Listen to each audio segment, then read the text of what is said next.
Lakshmi creations எஸ்எக்கி Karvannan தயாரித்து இயக்கும் விமல் நடிக்கும் பரமசிவன் ஃபாத்திமா ஜூன் 6 முதல் உங்கள் அபிமான திரையரங்குகளில். சம்மர் ஹாலிடேஸ் வந்தாச்சு, நம்ம ஜிடி ஹாலிடேஸும் வந்தாச்சு.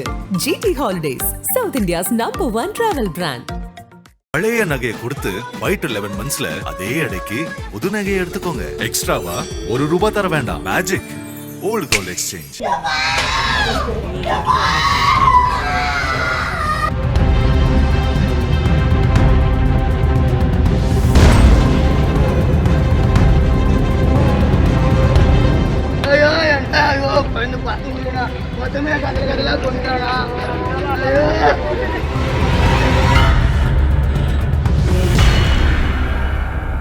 திருவள்ளூர் மாவட்டம் திருத்தணிக்கு அருகே உள்ள கேஜி கண்டிகை பகுதியைச் சேர்ந்தவர் ஜெகத்குமார்.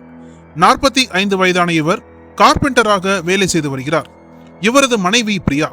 இந்த தம்பதிக்கு கார்த்திக் என்ற மகனும் ஜனனி என்ற மகளும் உள்ளனர். கடந்த சில ஆண்டுகளுக்கு முன்பு குடும்பத்தில் ஏற்பட்ட பிரச்சனையால் ஜெகத்குமார் தனது மனைவியை விட்டு பிரிந்து பிள்ளைகளுடன் சோளிங்கர் அடுத்த புலிவலம் கிராமத்திற்கு குடிபெயர்ந்துள்ளார். இதற்கிடையே ஜெகத்குமாரின் மகளான ஜனனி கேஜி கண்டிகை பகுதியில் உள்ள தனியார் பள்ளியில் 10ஆம் வகுப்பு படித்துக் கொண்டிருந்த போது அதே பகுதியைச் சேர்ந்த இளைஞரை காதலித்ததாக கூறப்படுகிறது. ஒரு கட்டத்தில் இவர்களுடைய காதல் விவகாரம் ஊருக்குள் தெரிய வரவே இரு சமூகத்தினரிடையே அடிக்கடி பிரச்சனை ஏற்பட்டு வந்துள்ளது.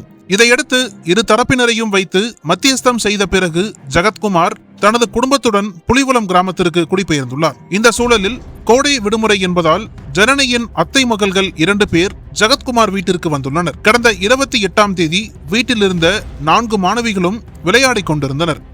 அந்த நேரத்தில் மாடியில் உள்ள வாட்டர் டேங்கில் தண்ணீர் நிரம்பிவிட்டதா என பார்ப்பதற்காக ஜனனி உள்ளே சென்றுள்ளார். அப்போது திடீரென உள்ளே நுழைந்த மர்ம நபர் ஒருவர் கதவை பூட்டிவிட்டு ஜனனியிடம் கடுமையான வாக்குவாதத்தில் ஈடுபட்டிருக்கிறார். இவர்களுக்குள் வாக்குவாதம் முற்றிய நிலையில் ஆத்திரமடைந்த மர்ம நபர் தான் மறைத்து வைத்திருந்த கத்தியால் ஜனனியை கொடூரமாக குத்தியுள்ளார். மேலும் இதனை தடுக்க முயன்ற மற்றொரு மாணவியும் பலமாக தாக்கப்பட்டிருக்கிறார்.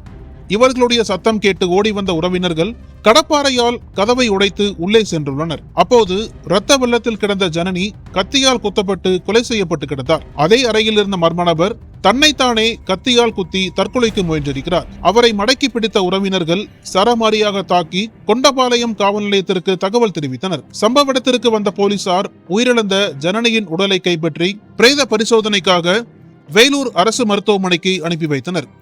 அதன் பிறகு படுகாயமடைந்த மற்றொரு மாணவி மற்றும் மர்ம நபர் ஆகியோரை சிகிச்சைக்காக வேலூர் அடக்கம்பாறை அரசு மருத்துவமனைக்கு அனுப்பி வைத்தனர். இச்சம்பவம் குறித்து வழக்கு பதிவு செய்த போலீசார் ஜனனி கொலைக்கான காரணம் குறித்து விசாரணை மேற்கொண்டனர். அதில் கேஜி கண்டிகை பகுதியைச் சேர்ந்த ஆறுமுகம் என்பவரின் மகன் சுப்பிரமணி. இவர் தனியார் கம்பெனி ஒன்றில் வேலை செய்து வருகிறார். சுப்பிரமணி ஜனனியை ஒருதலைபட்சமாக காதலித்து வந்துள்ளார். ஆனால் அதற்கு அவர் ஒப்புக்கொள்ளாததால் இந்த கொலை அரங்கேறி இருக்கலாம் என சொல்லப்படுகிறது. தொடர்ந்து இச்சம்பவம் குறித்து போலீசார் விசாரணை மேற்கொண்டு வருகின்றனர். பள்ளி மாணவி ஒருவர் கொடூரமான முறையில் கொலை செய்யப்பட்ட சம்பவம் ராணிப்பேட்டையில் பெரும் அதிர்ச்சியை ஏற்படுத்தியுள்ளது. அனல் பறக்கும் செய்திகளை அப்டேட் செய்து கொள்ள நக்கீரன் களத்தை இப்பவே சப்ஸ்கிரைப் பண்ணுங்க.